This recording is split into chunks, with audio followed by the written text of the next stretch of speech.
बोल कृष्णचंद्र भगवान की जय। एकादशी महारानी की जय। एक समय धर्मराज ने श्री कृष्ण भगवान से पूछा कि भगवान कृपा करके भाद्रपद मास के कृष्ण पक्ष एकादशी का क्या नाम है, इसकी क्या विधि है और यह व्रत किस प्रकार करना चाहिए, कृपा करके हमें बताइए। भगवान श्री कृष्ण कहने लगे कि हे राजन, सब प्रकार के पापों को नष्ट करने वाली इस एकादशी का नाम अजा एकादशी है। इसका व्रत करने से मनुष्य सभी प्रकार के पापों से मुक्त हो जाता है। जो मनुष्य इस दिन हरिकेश भगवान का पूजन करता है उसको निश्चय ही वैकुंठ लोक की प्राप्ति होती है। इस संबंध में एक कथा सुनाता हूँ, आप ध्यानपूर्वक श्रवण करें कि प्राचीन काल में राजा हरिश्चंद्र नामक एक अत्यंत प्रतापी वीर सत्यवादी चक्रवर्ती राजा हुआ। कि राजा हरिश्चंद्र की कथा आपको पता ही होगी कि बहुत समय पहले सत्यवादी राजा हरिश्चंद्र हुए, जिन्होंने स्वप्न में अपना सारा राजपाट विश्वामित्र जी को दान में दे दिया। और प्रातःकाल जब विश्वामित्र जी उनके राज दरबार में आए और उनसे कहा कि आपने स्वप्न में मुझे सब कुछ दान दे दिया है, अब मुझे वह दान प्रत्यक्ष में दीजिए। तो राजा ने स्वप्न में दिया हुआ दान भी पूर्ण मानकर अपना संपूर्ण राजपाट उस ऋषि विश्वामित्र जी को दे दिया और स्वयं राज्य छोड़कर चले गए। जब वे जा रहे थे तो उसी समय विश्वामित्र जी ने कहा कि मैं ब्राह्मण हूँ, ऋषि हूँ, आपने दान तो दे दिया लेकिन दक्षिणा नहीं दी, इसलिए आप मुझे दक्षिणा का प्रबंध करिए। राजा संपूर्ण राजपाट तो उनको दे चुका था। दक्षिणा के स्वरूप राजा ने क्या किया कि स्वयं को अपनी पत्नी और पुत्र को बेच दिया और स्वयं भी एक चंडाल के हाथों बिक गए और शमशान घाट पर क्या करने लगे, मुर्दों को जलाने लग गए।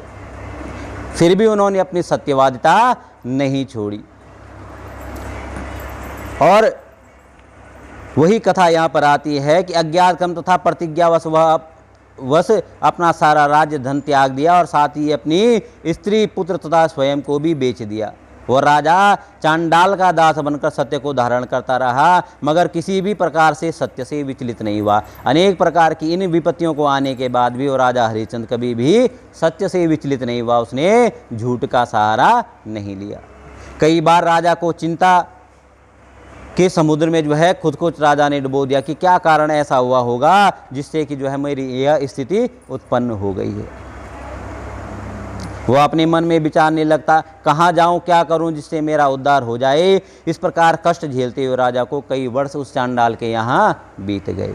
एक दिन राजा इसी चिंता में बैठा हुआ था कि गौतम ऋषि वहाँ पर आए। राजा ने प्रणाम करके उनको अपना समस्त प्रकार का दुख वृतांत सुनाया कि मेरे साथ क्या क्या हुआ, किस प्रकार मैं इस चांडाल के यहाँ आया हूँ। यह सुनकर गौतम ऋषि कहने लगे कि राजन, तुम्हारे भाग्य से आज से 7वें दिन भाद्रपद कृष्ण पक्ष की अजा नामक एकादशी आएगी।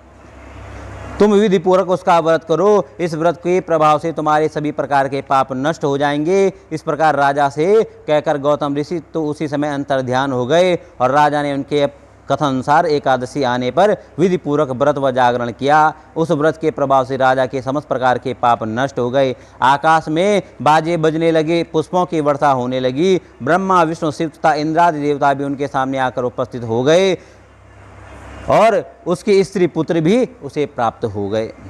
उस व्रत के प्रभाव से पुनः राजा को राज्य मिला और अंत में वे सपरिवार स्वर्गलोक को पहुँच गए। हे राजन, यह सब अजा एकादश के व्रत का प्रभाव ही था। अतः जो मनुष्य विधि पूर्वक इस व्रत को करेंगे, रात्रि जागरण करेंगे, उनके समस्त प्रकार के पाप नष्ट होकर अंत समय में स्वर्गलोक की प्राप्ति होगी। इस एकादशी की कथा के श्रवण मात्र से ही अश्वमेध यज्ञ का फल प्राप्त होता है। बोल कृष्णचंद्र भगवान की जय। एकादशी महारानी की जय।